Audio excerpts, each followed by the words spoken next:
Ijtimoiy tarmoqlarda Kattaqo'rg'on tumanidagi Qumoq va Qo'shtepa mahallalari aholisi tomonidan Samarqand viloyati hokimi nomiga yo'llangan murojaatnoma aks etgan videolavha keng muhokamalarga sabab bo'lmoqda.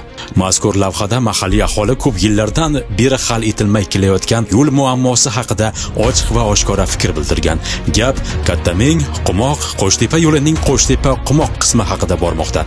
Ayni paytda ushbu yo'l aholi uchun deyarli harakatlanib bo'lmas holatga kelib qolgan. Ayniqsa yomg'irli va qish faslida yo'lning ahvoli yanada og'irlashib, transport vositalari harakati qiyinlashadi. Bu esa bolalarning maktabga borishi, bemorlarni shifoxonaga olib borish, shuningdek qishloq xo'jaligi mahsulotlarini tashishda katta muammolarni keltirib chiqarmoqda.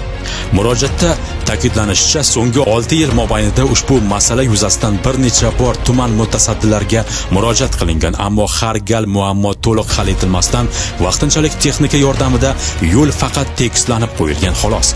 Berilgan va'dalar esa amaliy natija bilan yakunlanmagan. Aholi o'zini qishloqda yashaydigan fuqaro sifatida kamsitilganday his qilayotganini bildirib, infratuzilma masalasida hududlarga qarab farq qilinishi adolat tamoyillarga zid ekanini ta'kidlamoqda. Ular ham munosib yo'l va sharoitlarga loyiq ekanini ochiq aytishmoqda.